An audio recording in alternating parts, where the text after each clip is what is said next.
My husband's aunt accidentally CC'd me on an email mocking my business as a Pinterest hobby. I said nothing, but I took screenshots. Then used that mock email in my next marketing campaign. When they doubt you, go bigger. It went viral. She called me screaming. I just whispered, thanks for the tagline. I've always known I wasn't part of the family in my husband's eyes. Not the way they wanted, anyway. I'm not from Tulsa. I don't go to church every Sunday. I didn't come for money, and I don't wear pearls or host charity tees. I'm from Denver. Grew up in a duplex, not a gated neighborhood. And I work hard. I used to be in corporate marketing. 10 years. I was good at it. Then COVID hit, and I got laid off. After crying for 2 days and cursing HR in my pajamas, I got up and made a plan. I started making things. Real stuff. I love design and working with my hands.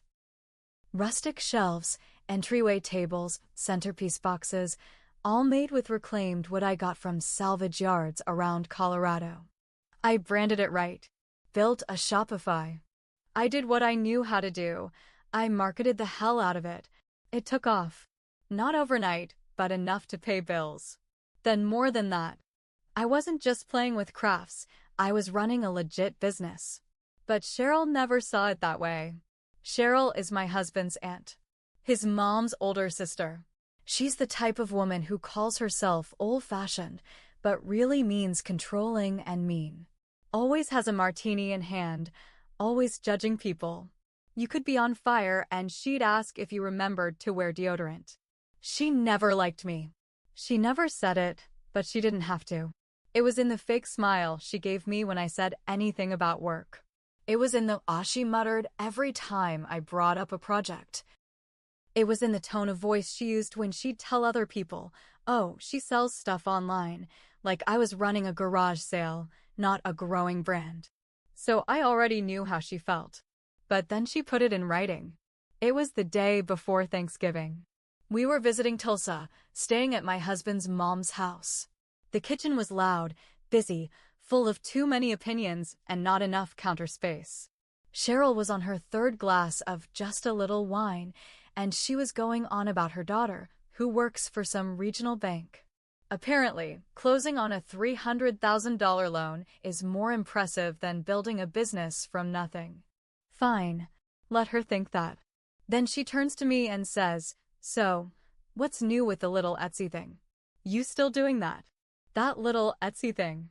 Like I was making beaded bracelets in the garage. I said, yeah. Actually, we just had our best month yet. She raised her eyebrows like she didn't believe me. Is that so? I nodded. Launched a new line. Sold out in 3 days. She smiled, but it didn't reach her eyes. Then she turned and started chopping celery. Like I'd told her I'd made a new hobby horse out of shoelaces. I didn't let it get to me. Or at least I thought I didn't. Until the next morning. I was brushing my teeth, getting ready to head downstairs, when I got the email. It was from Cheryl. Subject line, look what our little Etsy girl is up to. It was meant for her sister, my ML, and some other family member. She'd accidentally CC'd me. The message had a screenshot of one of my Instagram posts where I was showing a behind the scenes of our new holiday line. Underneath the image, she wrote, she's still pretending this is a real business. Maybe next she'll sell lemonade out front. I stared at the screen for a long time. My face burned. My stomach dropped. She really thought that. She didn't just say it in passing, she wrote it. Shared it. Mocked me. And then I took the screenshot. I didn't reply. Didn't say a word to her. I just smiled all through Thanksgiving dinner. Sat next to her. Passed her the gravy. Nodded at her fake compliments. I played it calm. But I was planning. Because that email? That wasn't an insult.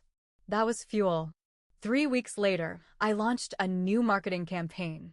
I knew what I wanted to do from the second I got home. I called Katie, she's a friend from my corporate days who now freelances in brand strategy, and I told her, I want to turn this email into a campaign. I want people to see what women like me deal with. We worked fast. Designed a bold graphic with the blurred screenshot in the center. No names. No identifying marks. Just the message. Then in huge white text across the top, "When they doubt you, go bigger."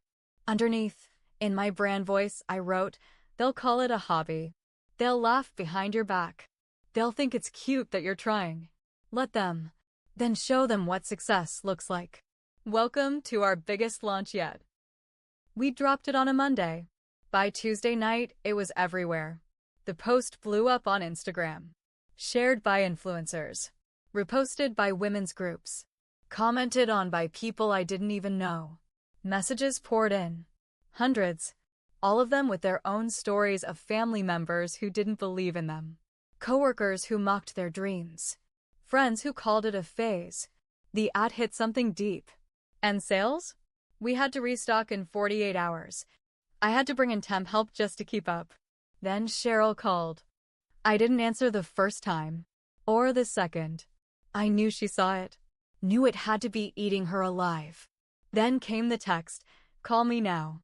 Then, "Is that post about me? You're making me look like a horrible person." Then she called again. I answered. She didn't say hi. Didn't ask how I was. She just started screaming. "What the hell is wrong with you? That ad? That's slander. You're making me look like some jealous, bitter bitch to the whole world." I let her rant. Let her yell. Then, when she stopped to breathe, I said one thing, "Thanks for the tagline." She went silent. Then yelled louder. I hung up. After I hung up on Cheryl, I waited.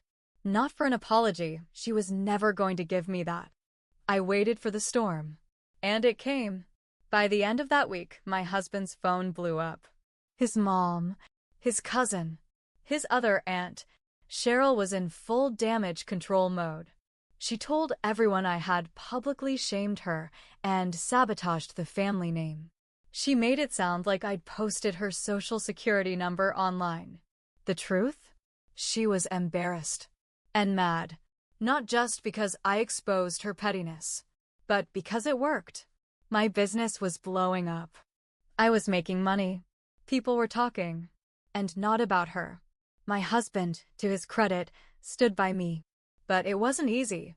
We fought more than we ever had. "She's saying you did this on purpose to make her look bad," he said one night, tossing his phone onto the table. I'm tired of being stuck in the middle. I looked at him. She did that to herself. I didn't make her type that email. He didn't answer.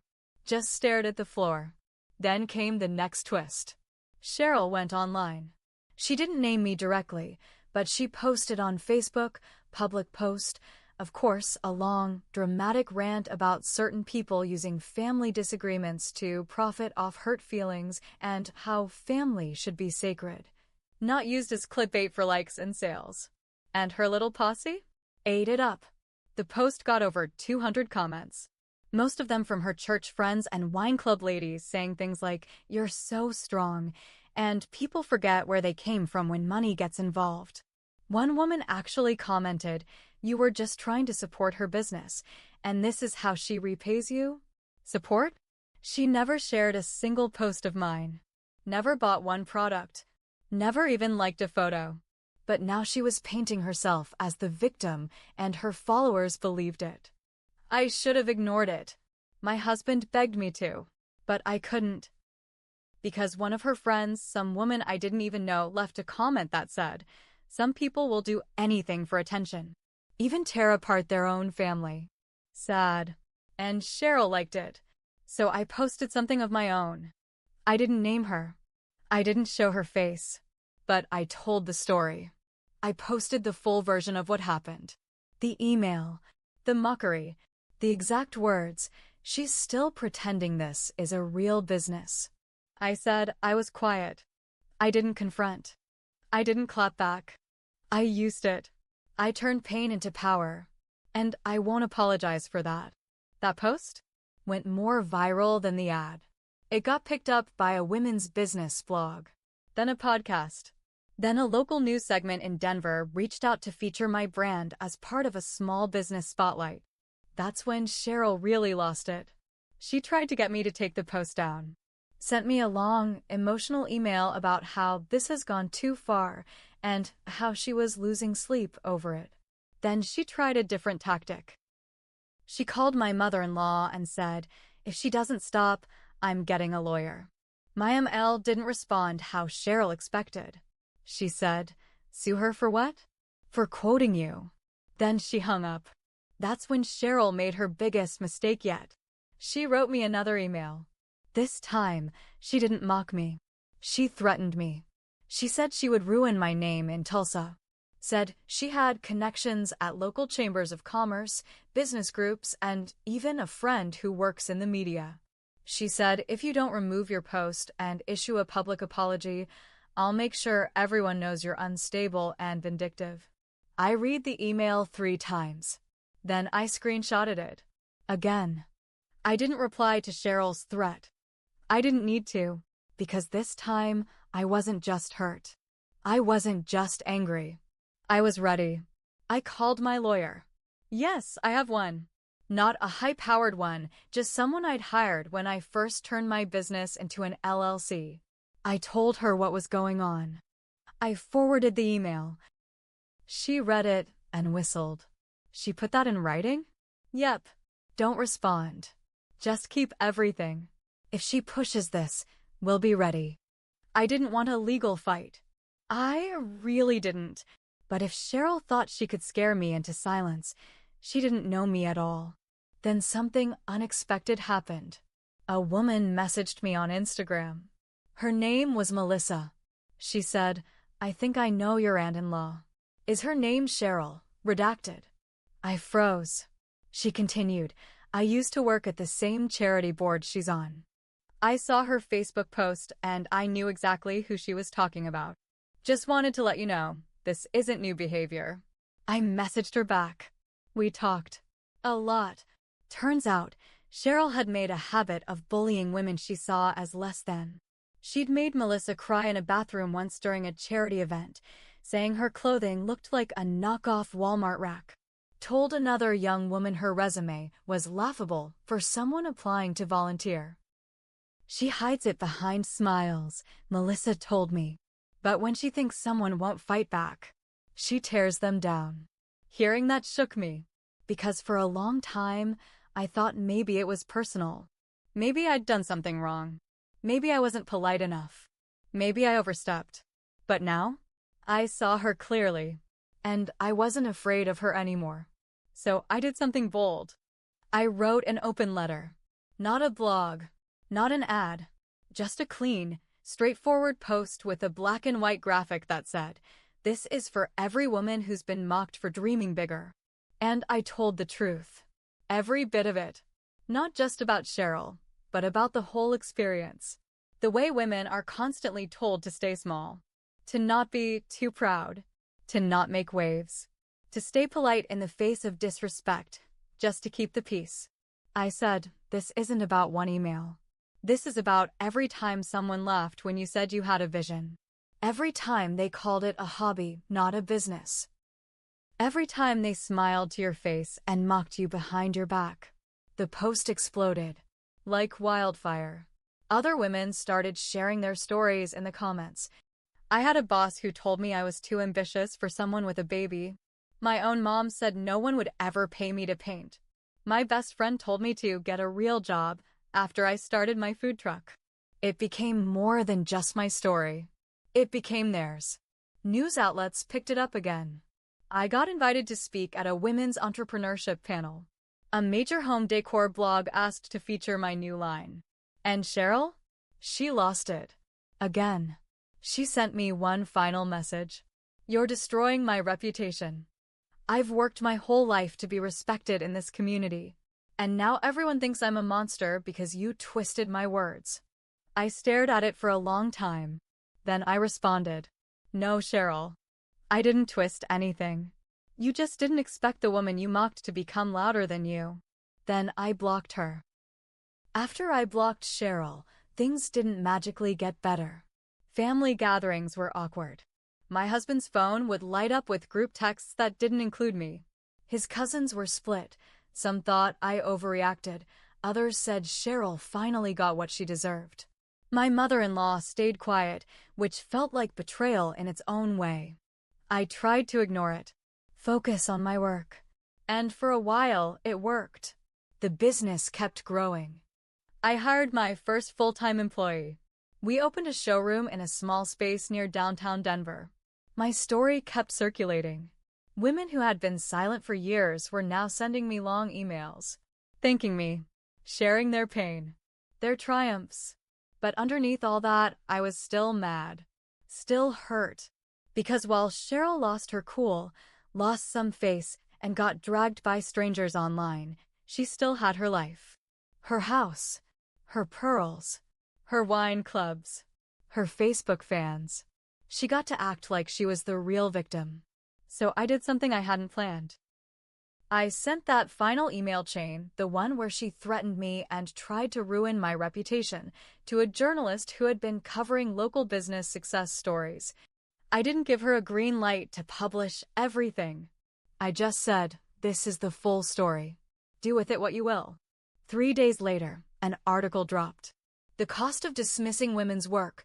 When family turns toxic in small business, they didn't name Cheryl, but they quoted the email.